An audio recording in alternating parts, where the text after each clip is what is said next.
Bueno, pues ya estamos de vuelta después de la publicidad. Estamos con la doctora Marisa Celorrio, médico especialista en adicciones, y precisamente de ello estábamos hablando. En cuanto, por ejemplo, a la desintoxicación de opiáceos, ¿qué tratamientos, no sé, es decir, se me ocurre, cuál es el perfil, mejor dicho, del paciente con problemas o dependencia de esta sustancia?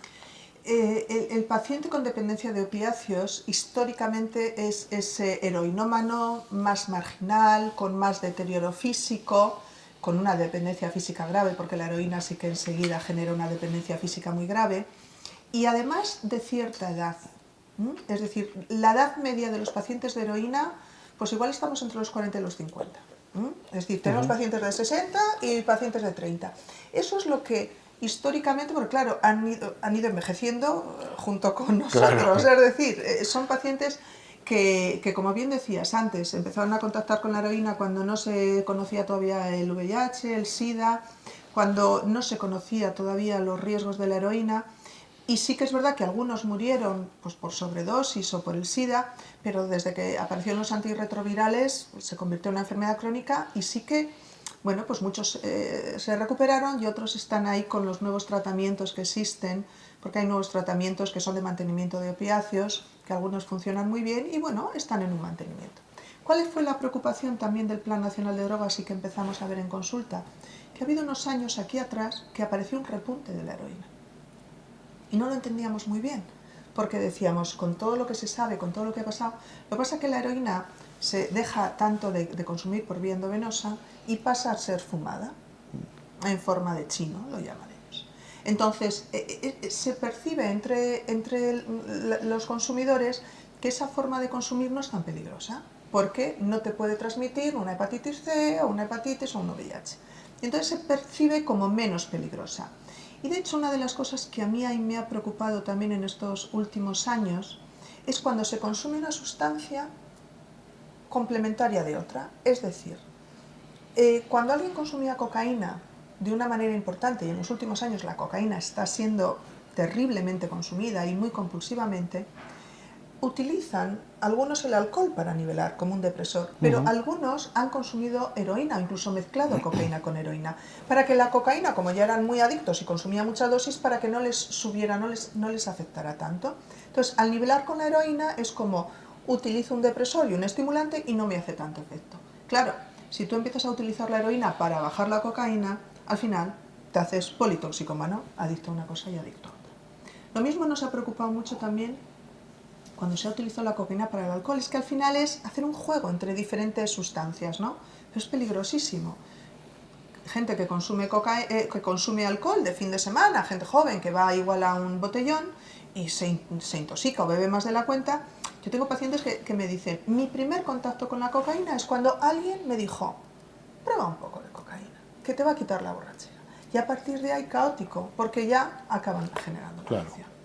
Hablábamos de que ha habido bastantes avances en cuanto a tratamiento y resultados en desintoxicación de todas estas sustancias. ¿Cuáles han sido? Pues hombre, lo bueno de esto es que, claro, el sistema nervioso central es casi el gran desconocido años atrás, pero sí que es verdad que se está haciendo unos trabajos de investigación muy importantes y se está empezando a ver cómo, y además yo también se lo explico a los pacientes, están apareciendo fármacos que al final es hacer un poco un traje a medida. Es decir, vas tocando un neurotransmisor aquí, otro allí, no es decir, bueno, pues te sedo, pero porque te sedo porque te dejo dormido. Claro. La ansiedad te la quito, ¿cómo? Pues te la quito con dejándote lentificado. Claro, eso también, los efectos secundarios de muchos fármacos al final no eran tampoco buenos, porque claro, te quitaban igual la sintomatología, pero no te dejaban una persona funcional. Y yo, desde luego, desde mi trabajo, lo que intento conseguir es que el paciente sea funcional. Yo no puedo dejar a un paciente sedado porque tenga ansiedad, porque esté consumiendo algún tipo de sustancias. Ni puedo dejar a un paciente sedado pues porque está deprimido y le tengo que dar ciertos medicamentos. O porque no quiero que tenga deseos de consumo, porque le quiero ayudar a que no pase un síndrome de abstinencia y entonces mi única manera es pues es un poco matar a cañonazos, ¿no? Entonces yo creo que los últimos fármacos, por ejemplo con los opiáceos, están saliendo en sustitución de la metadona algún otro opiáceo que tiene un umbral mucho más fácil de manejo, que no tiene los riesgos que podía tener la metadona también o la propia heroína de una sobredosis. Esto se llama buprenorfina naloxona, son fármacos, el Suboxone es un fármaco muy nuevo, pero que sin embargo creo que dentro de los opiáceos ha sido algo que a los pacientes ha hecho que puedan trabajar, que puedan funcionar en sus familias con normalidad, que no tengan que delinquir en ocasiones. Es decir, han normalizado tanto estos fármacos al paciente que, bueno, pues para mí ha sido una ventaja. Con la cocaína sí que es verdad que a veces tener un fármaco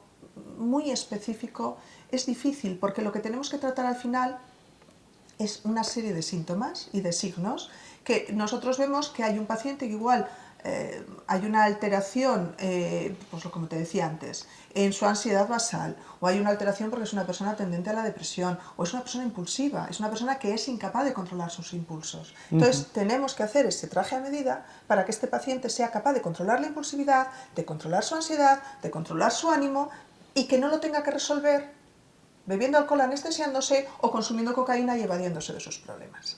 Esa es la clave. Claro.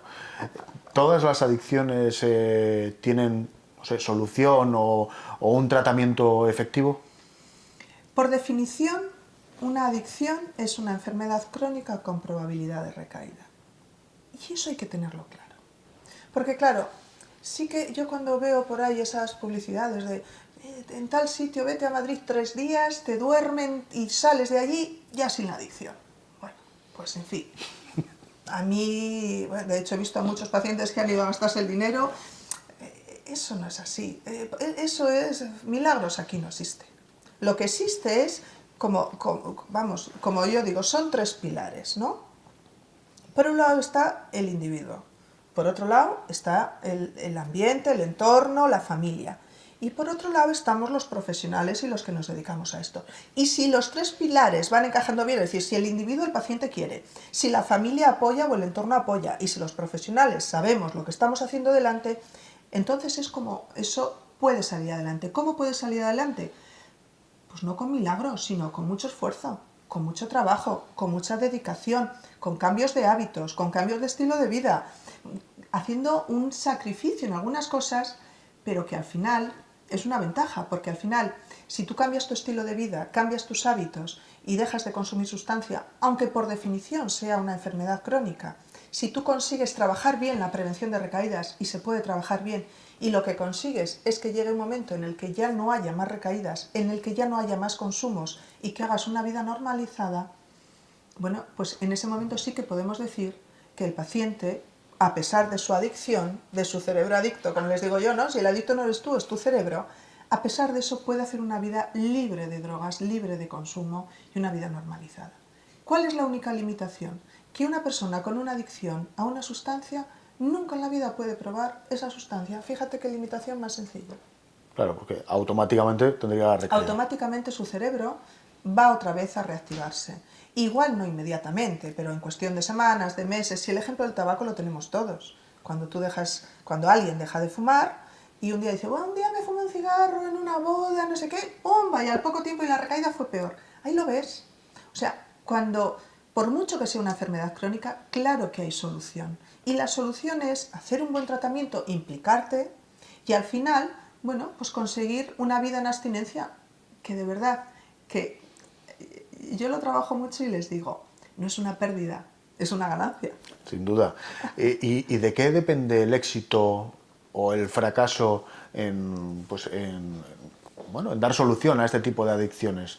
Es decir, depende más de la persona, depende de la interacción médico-paciente, depende de, bueno, no sé, incluso del carácter de esta persona, depende de, no sé, del ambiente en el que se mueva. ¿Dónde estaría un poco el kit de la cuestión de dar solución a...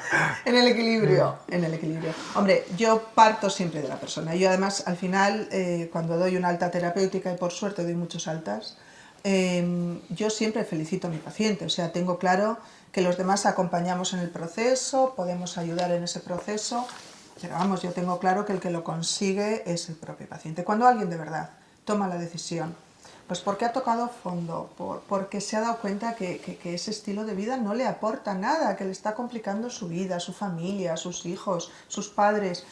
Pues al final, y toma la decisión de verdad, no para que no me regañe, no para que no se separe mi marido, para que no tal.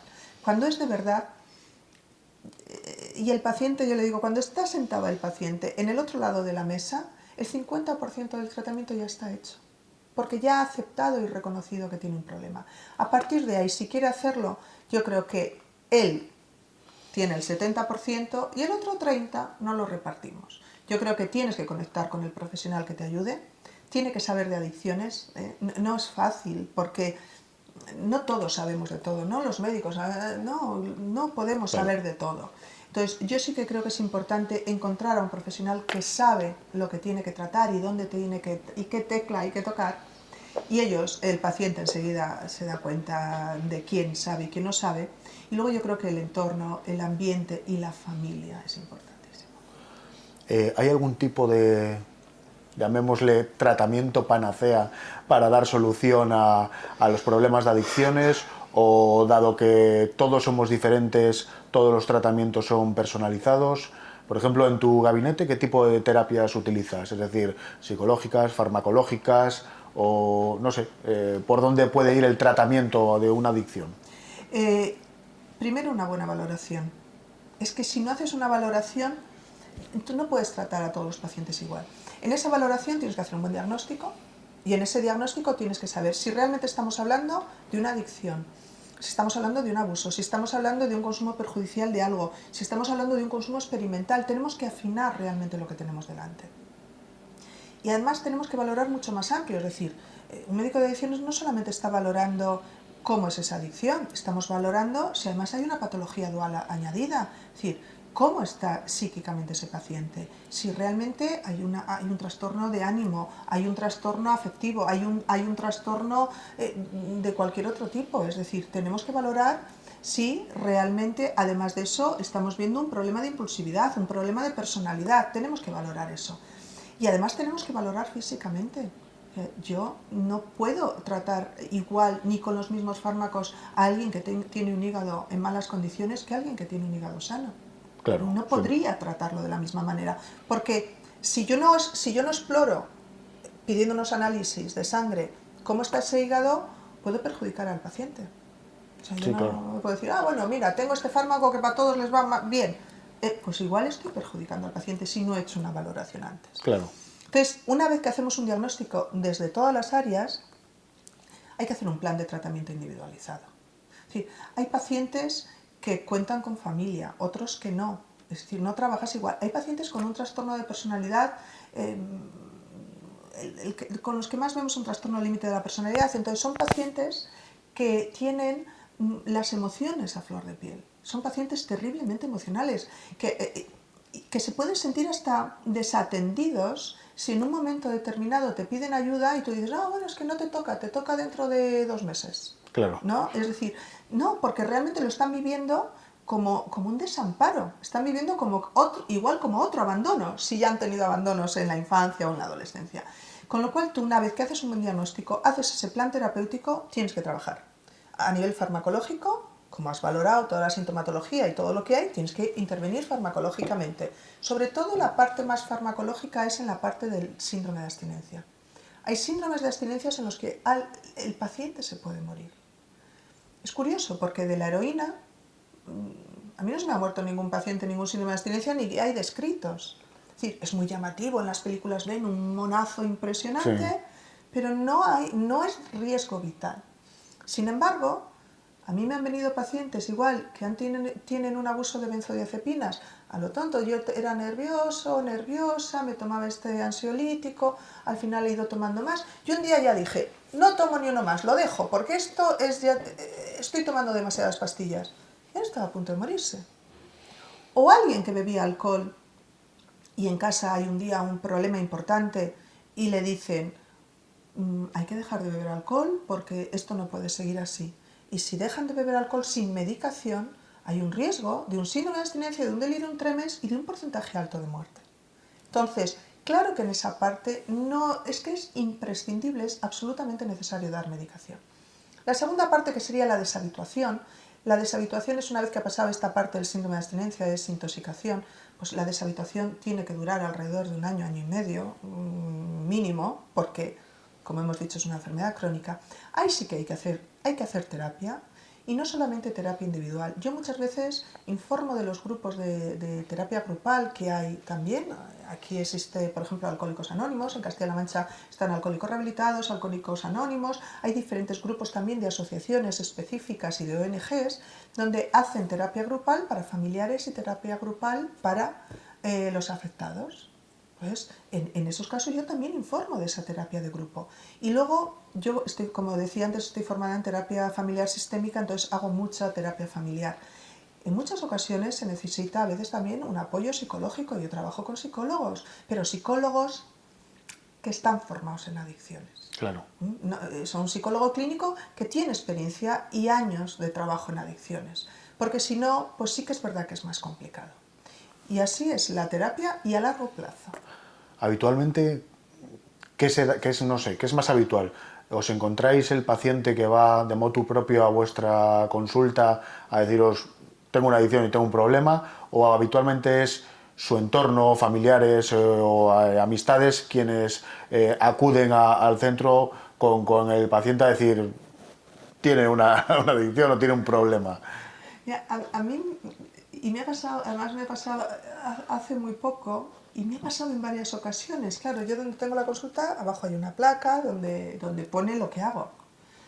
Y me ha llamado la atención porque hay algún paciente que sin cita ni nada un día ha llamado, y bueno, pues sale, pues tenía cita, no, dice, llevo pasando varios días, o porque vivo por aquí, o porque he pasado por aquí. Y digo, tengo que llamar, tengo que llamar. Yo ya he dicho, voy a subir. Eso es maravilloso, porque hay tanta gente que sabe, hoy lo hablaba también con otro paciente esta mañana, de verdad, hay mucha persona, hombre, mujer, joven, adulto, que sabe que está pasando algo, que sabe que su vida no avanza, que está estancada, que no tiene más que problemas, que hay conflictos, que aunque sí que intentan llevar una vida normalizada, puntualmente algunos o diariamente otros, ocurre algo con el consumo de cualquier sustancia que les está complicando de más su vida. Claro que lo saben que está pasando esto. Algunos toman la decisión, yo diría que no la mayoría, pero sí que hay algunos que toman la decisión, como lo que te digo, esto de De así. dar ese primer paso Ese y primer afrontar paso. que realmente hay un problema. Eso. Porque eso, y sobre todo también es verdad que según va avanzando en edad, al final dicen, pero si es que es autoengañarme.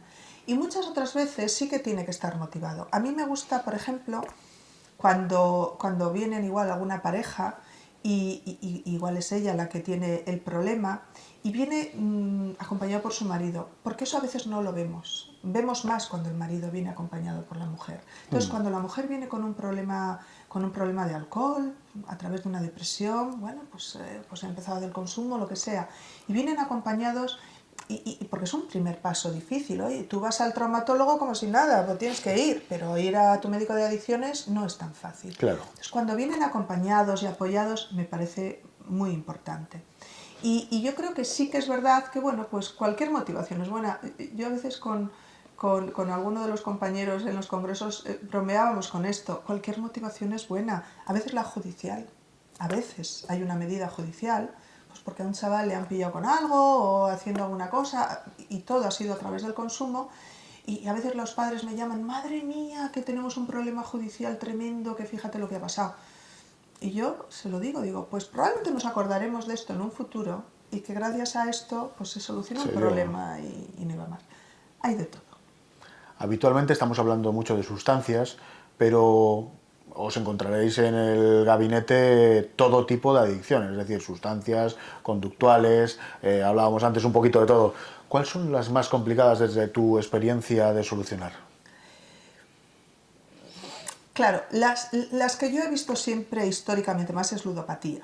Pero claro, la ludopatía la hemos visto de las máquinas tragaperras, bueno, de póker, de ciertos juegos de cartas y tal, ¿no?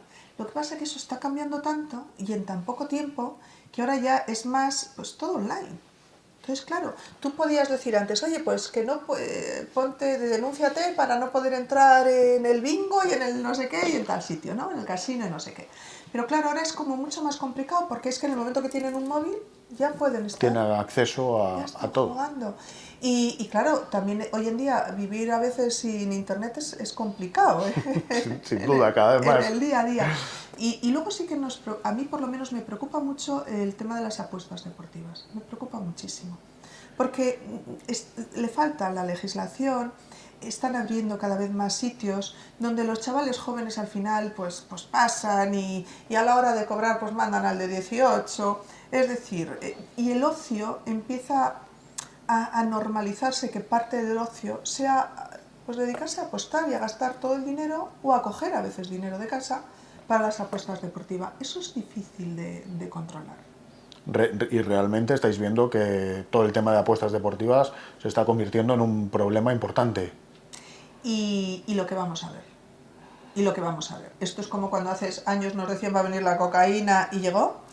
Esto ahora todos entre nosotros decimos, porque fíjate, sí que el tema de la adicción al móvil, que es una cosa, pero lo estamos viendo, pero no es tan disruptiva al final, ¿no? Porque al final, bueno, pues si hay unas ciertas normas de, oye, por la noche fuera móvil de la habitación, hablo de los críos Sí, jóvenes, ¿no?